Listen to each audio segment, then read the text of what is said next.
ನಮಸ್ತೆ Anvay kitchen and ಕ್ರಿಯೇಷನ್ಸ್ಗೆ ಸ್ವಾಗತ. Friends, ನಾನಿವತ್ತು ಮನೆಯಲ್ಲಿರ್ತಕ್ಕಂಥ ಹಳೆಯದಾಗಿರ್ತಕ್ಕಂಥ ಒಂದು ನೈಟ್ ಪ್ಯಾಂಟನ್ನು ಉಪಯೋಗಿಸ್ಕೊಂಡು ಉಪಯುಕ್ತವಾಗಿರುವಂಥ ಒಂದು ವಸ್ತುವನ್ನು ಮಾಡಿ ತೋರಿಸ್ತಾ ಇದ್ದೀನಿ. ವಿಡಿಯೋನ ಸ್ಕಿಪ್ ಮಾಡದೆ ಕೊನೆವರೆಗೂ ನೋಡಿ. ಮೊದಲನೇ ಬಾರಿಗೆ ನೋಡ್ತಾ ಇದ್ದರೆ ಸಬ್ಸ್ಕ್ರೈಬ್ ಮಾಡಿಕೊಂಡು ಸಪೋರ್ಟ್ ಮಾಡಿ. ನಾನಿಲ್ಲಿ ನೈಟ್ ಪ್ಯಾಂಟ್ನ ಇದು ನೋಡಿ, ಇಲ್ಲಿ ವಿಡಿಯೋದಲ್ಲಿ ತೋರಿಸ್ತಾ ಇದ್ದೀನಲ್ಲ, ಆ ರೀತಿ ಕಟ್ ಮಾಡ್ಕೊತಾ ಇದ್ದೀನಿ. ನಾವು ಸೊಂಟದ ಭಾಗ ಏನು ಬರುತ್ತೆ ಅದನ್ನ ಕಟ್ ಮಾಡ್ಕೊತಾ ಇದ್ದೀನಿ ಮೊದಲಿಗೆ. ಅದಾದ ನಂತರ ನೋಡಿ, ಈ ಥರ ಮಿಡ್ಲಲ್ಲಿ ಫಸ್ಟ್ ಕಟ್ ಮಾಡಿಕೊಂಡು ನಂತರ ಸೈಡು ಕೂಡ ಕಟ್ ಮಾಡಿಕೊಂಡು ಈ ಥರದ್ದು ಒಂದು ಕಾಲಿನ ಪೀಸ್ ಈ ಥರ ನಮಗೆ ಸಿಗತ್ತೆ ನೋಡಿ, ಇಷ್ಟು ಅಗಲವಾಗಿ. ಅದನ್ನು ನಾನು ಎಷ್ಟು ಕರೆಕ್ಟ್ ಸ್ಟ್ರೈಟಾಗಿ ಹೆಂಗೆ ಬರುತ್ತೆ ಆ ಥರ ನೋಡಿಕೊಂಡು ಸ್ಟ್ರೈಟಾಗಿ ಕಟ್ ಮಾಡ್ಕೊತೀನಿ.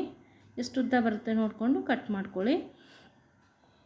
ನೋಡಿ, ಈ ಸೈಡು ಅಷ್ಟೇ, ಎರಡೂ ಸೈಡು ಕೂಡ ಇದೇ ರೀತಿ ಕಟ್ ಮಾಡ್ಕೊಳ್ಳಿ. ಎರಡು ಸೈಡ್ ಪ್ಯಾಂಟ್ದು ಕೂಡ ನಾನು ಇದೇ ರೀತಿ ಕಟ್ ಮಾಡ್ಕೊತೀನಿ. ಒಂದೇ ಸೈಜಲ್ಲಿ ನಾನು ಈ ಥರ ಅಗಲವಾಗಿ ಬರೋ ರೀತಿ ಈ ಸೈಜಲ್ಲಿ ನಾನು ಕಟ್ ಮಾಡ್ಕೊಂಡಿದ್ದೀನಿ ನೋಡಿ. ಈಗ ಎರಡು ಪೀಸನ್ನು ಕೂಡ ಕಟ್ ಮಾಡಿದ್ಮೇಲೆ ಈ ಥರ ಉಲ್ಟಾ ಇಟ್ಕೊಂಡು ನಾನಿವಾಗ ಕರೆಕ್ಟಾಗಿ ಕಟ್ ಮಾಡಿಕೊಂಡು ಅದನ್ನು ಸ್ಟಿಚ್ ಮಾಡ್ಕೊಂಡು ಬರ್ತೀನಿ. ಸ್ವಲ್ಪ ಭಾಗ ಮಾತ್ರ ಬಿಟ್ಕೊಂಡು ಉಳಿದಿದ್ದನ್ನು ಸ್ಟಿಚ್ ಮಾಡಿಕೊಂಡು ತೊಗೊಂಬರ್ತೀನಿ. ಮನೆಯಲ್ಲಿ ಹಳೆಯ ಬಟ್ಟೆಗಳು ತುಂಬ ಇದ್ದರೆ, ಉಪಯೋಗಿಸೋಕ್ಕೆ ಬರದೇ ಇರೋವಂಥದ್ದು, ಬೇರೆಯವರಿಗೆ ಕೊಡಲಿಕ್ಕೆ ಬರದೇ ಇರೋವಂಥ ಬಟ್ಟೆಗಳಿದ್ದರೆ ನೋಡಿ, ಅದನ್ನು ನಾವು ಇಲ್ಲಿ ಈ ರೀತಿ ಮಾಡಿಕೊಂಡು ಉಪಯೋಗಿಸ್ಕೊಳ್ಬೋದು. ನೋಡಿ, ನಾನಿಲ್ಲಿ ಸ್ಟಿಚ್ಚನ್ನು ಹಾಕ್ಕೊಂಡು ತೊಗೊಂಬಂದೆ. ಇವಾಗ ಇಲ್ಲೊಂದು ಸ್ವಲ್ಪ ಓಪನ್ ಬಿಟ್ಟಿದ್ದೀನಿ ನೋಡಿ. ಒಂದು ಕೈ ಹಾಕುವಷ್ಟು ಓಪನ್ ಬಿಟ್ಟರೆ ಸಾಕಾಗತ್ತೆ. ನಂತರ ಇದನ್ನು ಉಲ್ಟಾ ಮಾಡಿಕೊಂಡು ನೋಡಿ ನೀಟಾಗಿ ನಾನಿನ್ನ ಮಷೀನಲ್ಲಿ ಸ್ಟಿಚ್ ಮಾಡ್ಕೊಂಡು ಬಂದಿದ್ದೀನಿ. ನೀವು ಮಷಿನ್ ಇಲ್ಲ ಅಂತಂದರೆ ನೀವು ಕೈಯಲ್ಲಿ ಕೂಡ ಇದನ್ನು ಸ್ಟಿಚ್ ಮಾಡ್ಕೊಳ್ಬೋದು. ಅದು ಸ್ವಲ್ಪ ಟೈಮ್ ಹಿಡಿಯುತ್ತೆ ಅಷ್ಟೇ ನೋಡಿ. ಇವಾಗ ಕಟ್ ಮಾಡಿದ್ಮೇಲೆ ಈ ಥರ ಬಂತು.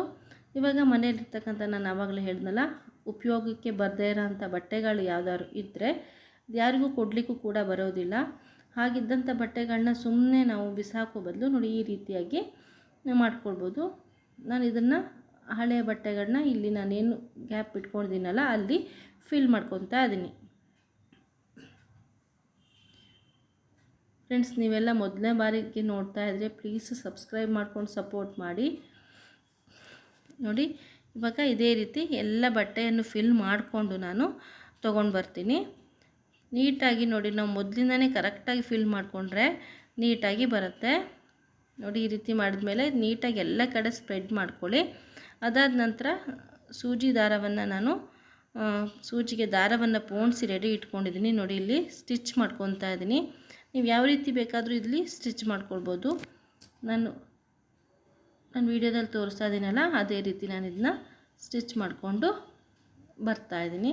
ಫುಲ್ ಸ್ಟಿಚ್ ಮಾಡಿದ್ಮೇಲೆ ಒಂದು ನಾಟನ್ನು ಹಾಕ್ಕೊಂಡ್ರೆ ನಮ್ಮ ಪಿಲ್ಲೋ ರೆಡಿ ಆಗುತ್ತೆ. ಇದನ್ನ ನೀವು ರೆಗ್ಯುಲರಾಗಿ ತಲೆದಿಂಬು ಥರ ಬೇಕಾದರೂ ಉಪಯೋಗಿಸ್ಕೊಳ್ಬೋದು, ಅಥವಾ ಚೇರ್ಗೆ ಹಾಕಲಿಕ್ಕೆ ಕೂಡ ತುಂಬ ಚೆನ್ನಾಗಿರುತ್ತೆ. ಈ ಪ್ಲಾಸ್ಟಿಕ್ ಚೇರ್ಗಳೆಲ್ಲ ಇರುತ್ತೆ, ಅದನ್ನ ಹಾಗೆ ಬಿಡೋದ್ರ ಬದಲು ಇದನ್ನು ನಾವು ಅದಕ್ಕೆ ಹಾಕಿದ್ರೂ ಕೂಡ ತುಂಬ ಚೆನ್ನಾಗಿರುತ್ತೆ. ಕುಷನ್ ಥರ ತುಂಬ ಚೆನ್ನಾಗಾಗುತ್ತೆ ಕೂರ್ಲಿಕ್ಕೂ ಕೂಡ. ನಾನು ತುಂಬ ಗಟ್ಟಿಯಾಗೇನು ಫಿಲ್ ಮಾಡಿಲ್ಲ, ಹದವಾಗಿ ಇದಕ್ಕೆ ಫಿಲ್ ಮಾಡ್ಕೊಂಡಿದ್ದೀನಿ. ಯಾಕೆಂದರೆ ನಾನು ಇದನ್ನ ಚೇರಿಗೆ ಹಾಕೋದಕ್ಕೆ ಬಳಸ್ತಾ ಇರೋದ್ರಿಂದಾಗಿ ತುಂಬಾ ಟೈಟ್ ಆಗೋಷ್ಟೇನು ಫಿಲ್ ಮಾಡ್ಕೊಂಡಿಲ್ಲ. ಜಾಸ್ತಿ ಬಟ್ಟೆ ಇದ್ದರೆ ಜಾಸ್ತಿ ಹಾಕಿ ಫಿಲ್ ಮಾಡ್ಕೊಳ್ಬೋದು ನೋಡಿ. ಈ ರೀತಿ ಸ್ಟಿಚ್ಚನ್ನು ಮಾಡ್ಕೊಳ್ಬೇಕು. ಆ ಕಡೆ ಈ ಕಡೆ ಥರನಾದ್ರು ಸ್ಟಿಚ್ ಮಾಡ್ಕೊಳ್ಬೋದು, ಅಥವಾ ಒಂದೇ ಸೈಡಿಂದ ಸ್ಟಿಚ್ ಮಾಡಿಕೊಂಡ್ರೂ ನಡೆಯುತ್ತೆ. ಯಾವ ಥರ ಬೇಕಾದರೂ ಮಾಡ್ಕೊಳ್ಬೋದು. ಆದರೆ ಟೈಟಾಗಿ ಸ್ಟಿಚ್ ಮಾಡಿಕೊಂಡು ಲಾಸ್ಟಲ್ಲಿ ಗಟ್ಟಿಯಾಗಿ ನಾಟನ್ನು ಹಾಕ್ಕೊಳ್ಳಿ. ಯಾಕಂದರೆ ಅದು ಓಪನ್ ಆಗಬಾರ್ದಲ್ವ, ಅದಕ್ಕೋಸ್ಕರ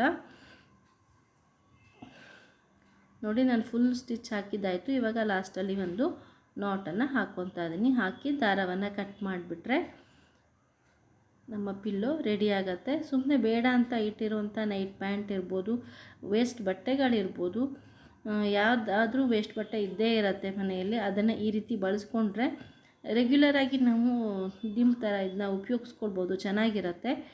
ಮತ್ತು ನಾವು ಆವಾಗಲೇ ಹೇಳ್ದಂಗೆ ಕುಷನ್ ಥರ ಕೂಡ ನೀವು ಇದನ್ನು ಬಳಸ್ಕೊಳ್ಬೋದು ನೋಡಿ. ಫ್ರೆಂಡ್ಸ್, ಇವಾಗ ಫುಲ್ ಆಗಿದೆ. ಇವಾಗ ಇದನ್ನು ನಾನು ಕಟ್ ಮಾಡ್ಕೊಂಡು ತೆಕ್ಕೊತೀನಿ. ಆನಂತರ ಒಂದು ಸರ್ತಿ ಸರಿಯಾಗಿ ಇದನ್ನು ಒಳಗಡೆ ಇರೋ ಬಟ್ಟೆ ಎಲ್ಲ ಫುಲ್ ಸ್ಪ್ರೆಡ್ ಆಗಿ ಕರೆಕ್ಟಾಗಿ ಬರೋ ರೀತಿ ಇದನ್ನು ಕೈಯಲ್ಲಿ ಒಂದು ಸರ್ತಿ ಈ ಥರ ಮಾಡ್ಕೊಳ್ಳಿ ನೋಡಿ. ಇದನ್ನ ನಾನು ಸ್ವಲ್ಪ ಸ್ಮೂತಾಗಿಯೇ ಫಿಲ್ ಮಾಡ್ಕೊಂಡಿದ್ದೀನಿ. ಆವಾಗಲೇ ಹೇಳ್ದಂಗೆ ನಾನು ಜಾಸ್ತಿ ಬಟ್ಟೆಯನ್ನು ಇದರೊಳಗೆ ತೋರಿಸಿಲ್ಲ. ನೋಡಿ ಈ ರೀತಿ ಮಾಡಿಕೊಂಡ್ರೆ ಕರೆಕ್ಟಾಗಿ ಬಟ್ಟೆಗಳೆಲ್ಲ ಒಂದೇ ಸೈಡ್ ಆಗೋದಿಲ್ಲ, ಎಲ್ಲ ಕಡೆ ಕೂಡ ಸ್ಪ್ರೆಡ್ಡಾಗಿ ನೀಟಾಗಿ ಬರುತ್ತೆ. ನೋಡಿ ಎಷ್ಟು ಚೆನ್ನಾಗಿ ಕಾಣಿಸ್ತಾ ಇದೆ ನೋಡಿದ್ರೆ. ನಾನು ಇದನ್ನು ನಿಮಗೆ ಪ್ಲಾಸ್ಟಿಕ್ ಚೇರ್ ಮೇಲೇ ಇಟ್ಬಿಟ್ಟು ತೋರಿಸ್ತೀನಿ ಯಾವ ರೀತಿ ಕಾಣಿಸುತ್ತೆ ಅಂತ. ವಿಡಿಯೋ ಇಷ್ಟ ಆಗಿದೆ ಅಂತ ಭಾವಿಸ್ತೀನಿ ಫ್ರೆಂಡ್ಸ್. ಇಷ್ಟ ಆಗಿದರೆ ಖಂಡಿತವಾಗಿಯೂ ಲೈಕ್ ಮಾಡಿ, ಶೇರ್ ಮಾಡಿ, ಕಮೆಂಟ್ಸ್ ಮಾಡಿ. ನೋಡಿ ತುಂಬ ಸ್ಮೂತಾಗಿ ಬಂದಿದೆ ದಿಂಬು. ಇದನ್ನು ನೀವು ತಲೆಗೆ ಹಾಕ್ಕೊಳ್ಳಿಕ್ಕೂ ಕೂಡ ತುಂಬಾ ಚೆನ್ನಾಗಿರುತ್ತೆ ಸ್ಮೂತಾಗಿ.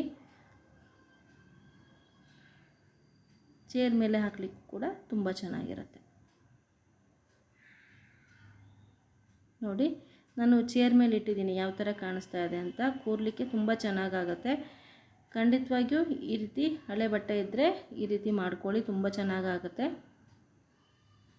ವಿಡಿಯೋ ನೋಡಿದ್ದಕ್ಕಾಗಿ ಧನ್ಯವಾದಗಳು. ಮತ್ತೊಂದು ವಿಡಿಯೋದೊಂದಿಗೆ ಸಿಗ್ತೀನಿ. Thank you for watching.